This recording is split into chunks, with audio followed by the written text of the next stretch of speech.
Morning students, आज हम लोग चैप्टर 4 जनन स्वास्थ्य रिप्रोडक्टिव हेल्थ पढ़ेंगे। जनन स्वास्थ्य मतलब क्या समझते हो आप लोग? जो शारीरिक रूप से स्वस्थ होते हैं उसे स्वस्थ बोलते हैं, या जो शारीरिक, मानसिक, सामाजिक, भौतिक सभी तरीके से जब स्वस्थ रहते हैं उसको हम स्वस्थ मानते हैं। तो किसको हम स्वस्थ मानते हैं? बीमारी किसे कहेंगे? बीमारी वह दशा है जिसमें जीव संरचनात्मक तथा क्रियात्मक रूप से विकृत या अनियमित हो जाती है। बीमारी क्या है? जब संरचनात्मक या क्रियात्मक रूप से विकृत हो जाती है या अनियमित हो जाती है, तब हम उसको क्या बोलते हैं? बीमारी बोलते हैं। देखते हैं ना, जब किसी को कोई बीमारी होती है तो कैसे हो जाते? कमजोर हो जाते, कोई कार्य नहीं कर पाते, या किसी का अंग फैल खा जाता है, तो वही क्या है? संरचनात्मक और क्रियात्मक रूप से विकृत हो जाते हैं, जिसको हम क्या बोलते हैं? बीमारी बोलते हैं। अब यहाँ पे बात किसकी हो रही है? जनन स्वास्थ्य की हो रही है ना। तो जनन स्वास्थ्य या प्रजनन स्वास्थ्य का तात्पर्य क्या होता है? प्रजनन स्वास्थ्य, यहाँ पर इसका परिभाषा दिया गया है, सामान्यतः स्वस्थ प्रजनकों तथा उनके सामान्य प्रकारों संबंधित विश्व स्वास्थ्य संगठन WHO के अनुसार प्रजनन स्वास्थ्य का अर्थ प्रजनन से सभी पहलुओं सहित संपूर्ण स्वास्थ्य अर्थात शारीरिक, भावनात्मक, व्यवहारिक तथा सामाजिक स्वास्थ्य। ऐसे समाज को प्रजनात्मक रूप से स्वस्थ समाज कहा जा सकता है, जिसमें लोगों के प्रजनन अंग शारीरिक रूप से, प्रक्रियात्मक रूप से समान हो। क्या होता है? जब कोई व्यक्ति संपूर्ण रूप से, शारीरिक रूप से, भावनात्मक रूप से, व्यवहारिक रूप से, सामाजिक रूप से स्वस्थ रहता है और प्रजनात्मक रूप से भी सभी चीजों को स्वस्थ रखता है, तब हम उसको क्या बोलते हैं? एक स्वस्थ व्यक्ति बोल सकते हैं, या प्रजनात्मक स्वास्थ्य उसको कहा जा सकता है। यहाँ पर इसका कुछ महत्व दिया है। क्या महत्व दिया गया है? स्वस्थ प्रजनन स्वास्थ्य हेतु पुरुष एवं स्त्री दोनों को क्या होना चाहिए? जागरूक होना चाहिए। प्रजनन की उम्र में व्यक्ति को उर्वरता नियंत्रण की विधियों के प्रति जागरूकता आती है।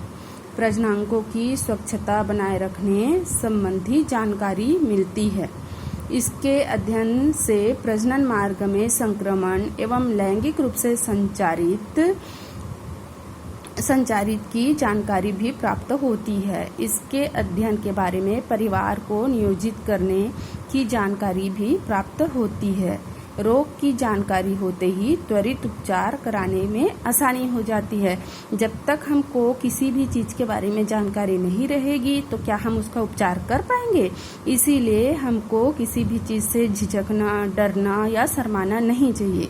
हमको उसकी जानकारी लेनी चाहिए, जिससे हम उसमें आई समस्याओं को आसानी से दूर कर सके या उसकी उपचार को आसानी से करा सके।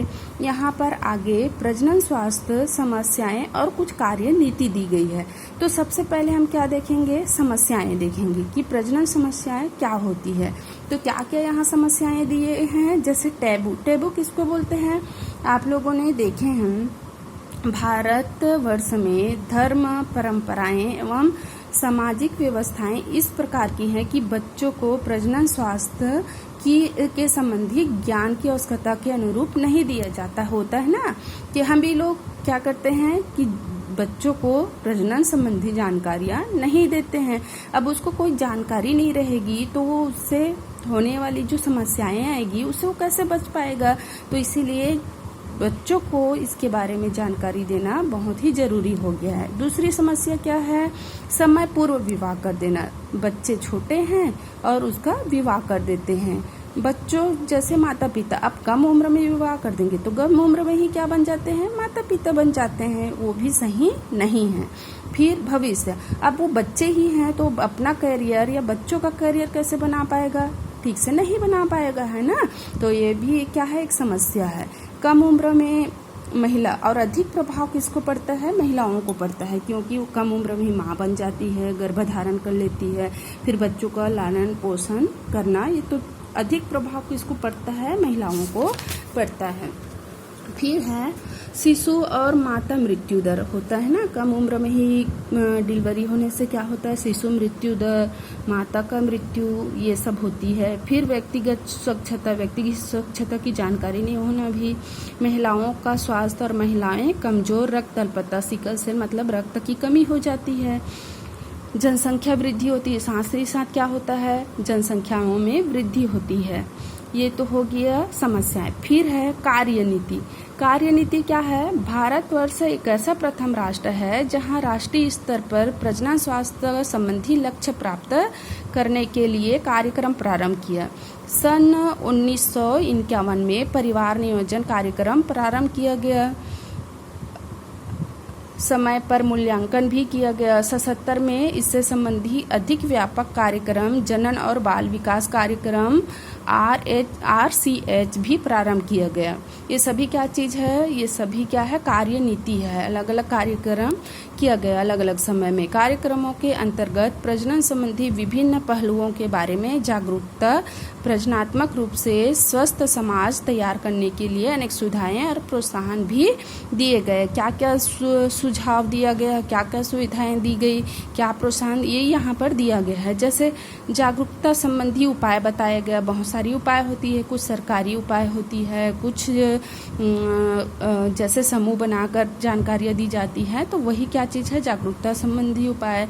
बड़ों की भूमिका, देखो प्रजनन संबंधी कुछ भी अगर समस्याएं आई हैं तो उसमें बड़े जैसे माता पिता है, बड़े भाई बहन हैं, बड़े शिक्षक है, तो उन लोगों को अपनी भूमिका अदा करनी चाहिए। बच्चों को जानकारी देना चाहिए कि कैसे वो इन सब चीज़ों से संबंधित कुछ भी जो समस्याएं आ रही है उसके जीवन में, उससे वो कैसे बच सकते हैं।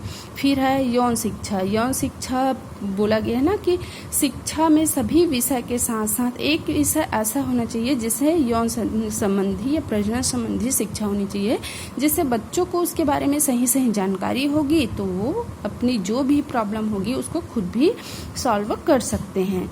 चौथा, परिवार नियोजन संबंधी जानकारी। लोगों को परिवार नियोजन संबंधी जानकारी देना अति आवश्यक है, क्योंकि जानकारी नहीं होने पर वह पीछे रह जाते हैं और बहुत सारी ऐसे भ्रांति, जैसे लिंग से संबंधित जिसकी बेटी हो रही है वो बेटे के चाह में और परिवार को बढ़ाए जाते हैं। तो परिवार नियोजन की जानकारी होना बहुत ही आवश्यक है। फिर अनियंत्रित जनसंख्या। जानकारी नहीं होने पर जनसंख्या में वृद्धि लगातार बढ़ती जाती है। कुछ सामाजिक कुरीतियाँ होती है। मजबूत संरचनात्मक ढांचा। प्रजनन स्वास्थ्य प्राप्ति हेतु विभिन्न कार्यक्रम क्रियान्वयन हेतु मजबूत संरचनात्मक संरचनाओं और व्यापक विशेषज्ञता और पर्याप्त भौतिक संगठन की आवश्यकता होती है। इसके फलस्वरूप समाज के लोगों को प्रजनन संबंधी समस्याएं जैसे प्रसव, यौन संचारित, गर्भ निरोधक, ऋतुस्राव संबंधी समस्याओं, बांझपन आदि के बारे में चिकित्सीय सहायता और देखभाल कराना आवश्यक होता है। लिंग निर्धारण संबंधी जानकारी। सोनोग्राफी से लिंग को चेक कर लेते हैं और बेटी होने से उसको क्या कर देते हैं, गर्भपात। तो कानूनी रोक किया गया इस पर। कानूनी रोक हेतु लिंग परीक्षण पर वैधानिक रूप से क्या कर दिया गया, प्रतिबंध कर दिया गया। फिर विवाह योग्य उम्र। विवाह के लिए एक निर्धारित उम्र कानून द्वारा दी गई। क्या उम्र? लड़कों के लिए न्यूनतम उम्र क्या होती, 21 वर्ष, और लड़कियों के लिए 18 वर्ष दी गई। फिर अनुसंधान। गर्भ निरोधक की उन्नत प्रणालियों में सतत अनुसंधान जारी। जैसे सहेली नामक गर्भ निरोधक गोली सरकार द्वारा दी गई, जिससे क्या होता है, अनुसंधान ने की है। यह गोली पूर्णतः क्या होती है, स्टेरॉइड विहीन होती है, जिसको सप्ताह में केवल एक बार लेनी चाहिए।